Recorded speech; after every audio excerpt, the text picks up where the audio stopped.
And today we're going to talk about how to stop the fear of rejection from giving you back pain. Gonna be right back after the intro song. So here's the important question. How can back pain sufferers like us, who don't want to use prescription drugs or go through surgery, heal our back pain? How do we live our daily lives in a way that allows us to go to work, take care of our families, enjoy life, and still manage our back pain? That is the question, and this podcast will give you the answer. My name is Robin Wakeham, and welcome to Back Pain Secrets. Okay guys, I'm back, and today's topic is how to stop fear of rejection from giving you back pain. I'm going to take that once more. How to stop the fear of rejection from giving you back pain, okay? Today's headline or today's topic, it might seem a bit strange, but it's all going to tie up in the end. So keep on listening. So yesterday it was Father's Day here in Sweden. I had a great day. They took me out for dinner, and we had just an awesome day with the kids, me and the family. So I appreciate this for that. And it's Monday, so I got a big week ahead of me. So today's topic, how to stop the fear of rejection from giving you back pain. Today, we're going to talk about Susan, okay? And Susan, I think I treated a year back about, okay? And Susan is a very common patient that I see, the type of person, the topic we're talking about today. And of course, she's a made-up name, as always. But Susan was 28 years old, and she was into marketing. She was working for one of these startup companies, you know, very high energy. She had an entrepreneur boss, 45-year-old guy that was kind of a badass, you know. He was just screaming and shouting and putting all kinds of demands on everyone in the office.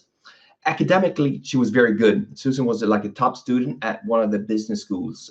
So she had a good head on her shoulders there, and a smart woman. Off and on the last year, she had sciatica pain in her right leg.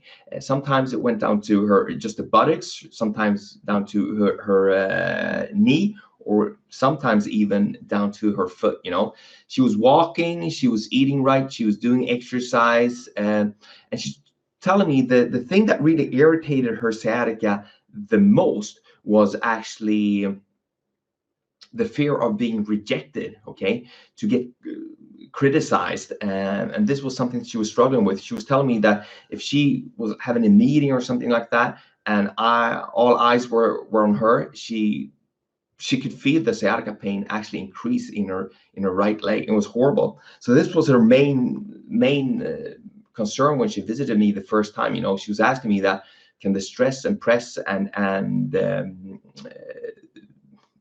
like to produce and perform actually irritate my sciatica pain, you know? And that was really something that she was struggling with, you know, because she was doing all the exercise and stuff. Anyway, externally, she was working hard, guys. She put in the hours, 50 hours a week, a bit. The thing that externally, she never like expressed her own opinions about anything, you know. She was just working hard, and even though people around her that was not as smart and didn't have as good ideas, they were moving past her because they actually talked and expressed their opinions, and she never did that, you know. So she felt that internally that she really wanted to be able to express herself, but she had this fear of rejection, right? So she never really talked or gave anyone her own opinion. She always gave others credit for all the work, you know. They also always did stuff in groups and stuff like that, and she always like gave the other person the credit, and she never wanted to do any projects whatsoever by herself, because then again she had this fear of getting rejected, and that increased her sciatica pain. So it was a bad circle, you know. Internally, she had this horrible fear of doing presentations, you know, going live in front of people at the office. It was just, she had nightmares for a few weeks before she knew something like that was coming up. She also had fear of meeting new people because she didn't really know, you know, also fear of rejection, you know. She didn't know if they want to like her or not, okay? And she was basically trying to please the whole world. Any person she met or any person she came in contact to, she tried to please them so much, and it took a lot of out of her, right? It was all this based on this fear of rejection. It's horrible to walk around like that. So she hit kind of a wall a few months into the treatment there. She came to visit me, and she was telling me that she had a new role at the company, so she needs to go out and present more, and she needs to meet more people, and that was putting extra stress on her back and her sciatica and her, so she was feeling more or less constant radiation down her right leg all the time now. In addition to that, she also had headaches, more or less constantly now, and she was sleeping like 4 or 5 hours a night, and that was really messing her focus up. She told me she couldn't really think that much. She actually started to take a few pills that the doctor gave her to try to calm her down, but really the big thing she was this rejection thing. She was taking the pills. She knew the underlying cause, because why she was taking the pills, because she had this fear of rejection, right? So first off, she came in, and I think it was like the 4th or 5th time she came to me, and we've done all the exercises. I gave it treatment and all of this stuff that you usually get as a physiotherapist. But I've been doing this for 20 years now, and I meet a lot of young men and women in their 20s.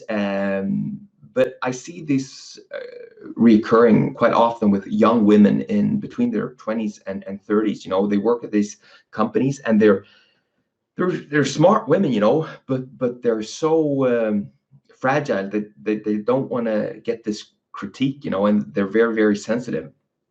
So I told her, Susan, I'm going to just tell it like it is. You have to deal with this fear of rejection, because that stuff, before you clear that up, I don't think you're going to your back pain isn't going to get reduced to a sciatica pain. And I was telling her, let's look at it. Everyone growing up, you get critique, and you have a fear of that. You want to belong to a group and stuff. But as we grow older, we have to recognize that if we are a good person, if we treat people with dignity and respect, if we provide value to other people, and don't hurt anyone, then we just have to say, if I get critique, that's their problem. It's not really my problem. I'm doing something good for the world. So I also gave her kind of an exercise. I said, like, 80-90% of the people you're going to meet are never going to critique you. They don't really care at all. They're just they're going to be positive and really upbeat. So this stuff that in your head is mostly made up. It's not real. So I told her like this, and you guys that are listening to this can also give yourself kind of a test here, to just think about this. So first off, if you're listening, I told this to Susan, but you're listening to this, I want you to think about this as well. Just think about, have you met 10 people in your life that are just positive around what you're saying, or what you're doing, or the things that you're doing? Think about that. I mean, most people have, right?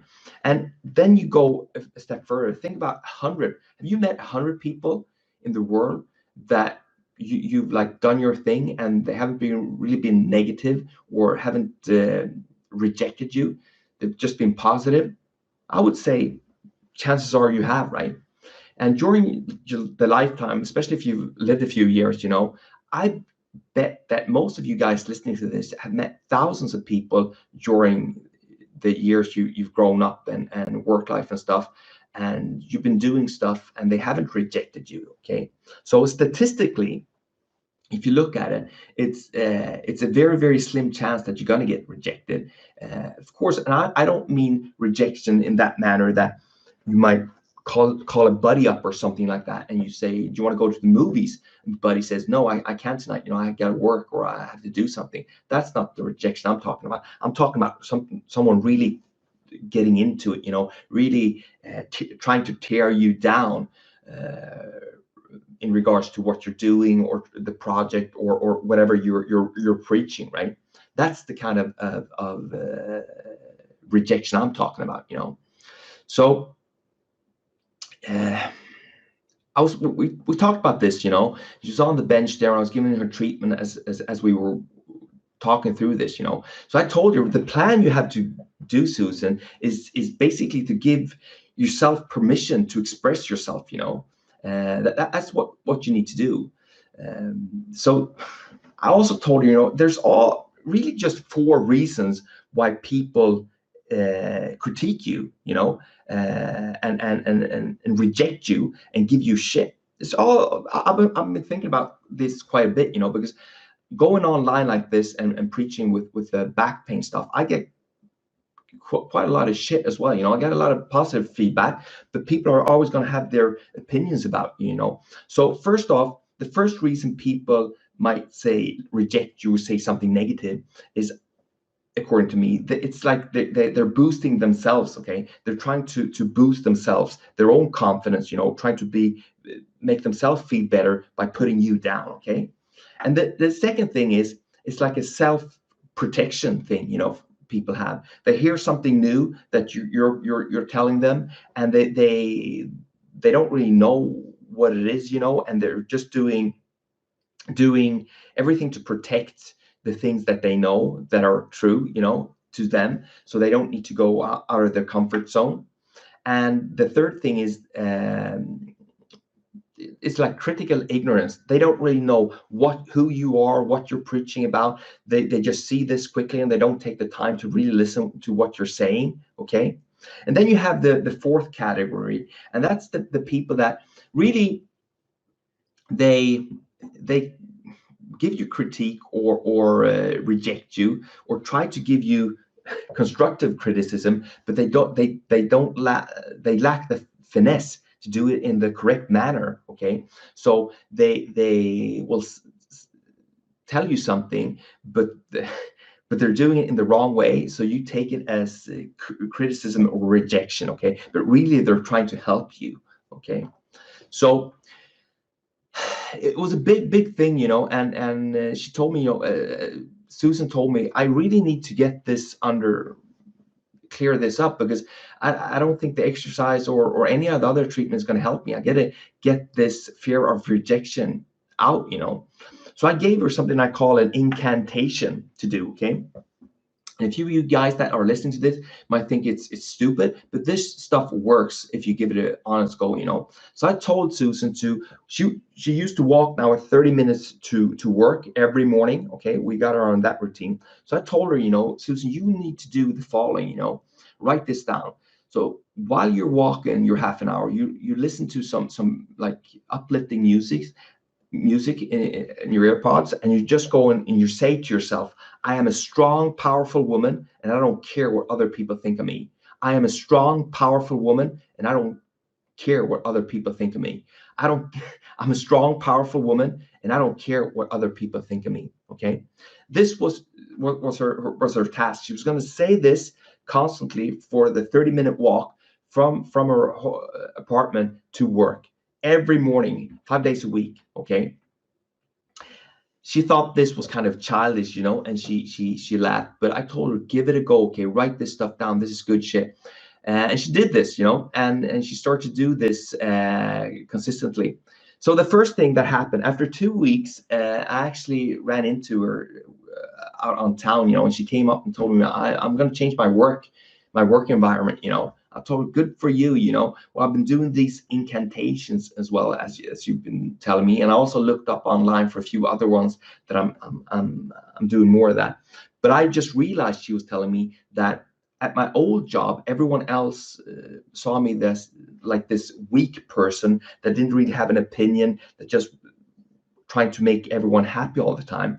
And I've been at that work for so long now that people were just looking at me and they put me in that category. So in order for me to have some real change, to get some real boost out of this, I have to change my environment. So she changed work, and every day before she went to work, she was saying this phrase, I'm a strong, powerful woman, and I don't care what other people think of me. And she came in with a new attitude, and she didn't take any shit from anyone anymore. She spoke up, and she just came to peace with that. If I'm not hurting anyone, I'm just speaking my opinion, I'm okay. If they have a problem with it, so be. Okay, so the transformation Susan went through was quite astonishing, I think, and her sciatica pain had definitely gotten reduced.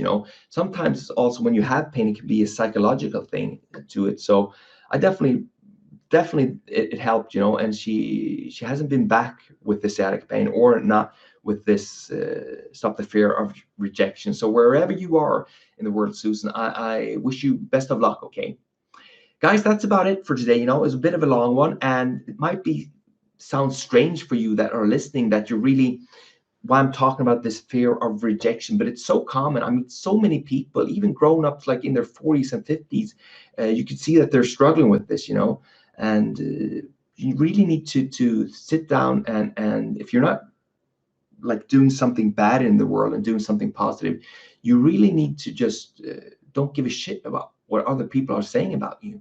It's really, really important for your mental state and your back pain and your life, By the way, guys, if you would like a copy of my new book, Back Pain Secrets, that will help you to find out, basically, first off, what to do, what not to do, and to reduce your sciatica pain long term, visit backpainsecrets.com. Okay, that's today's plug.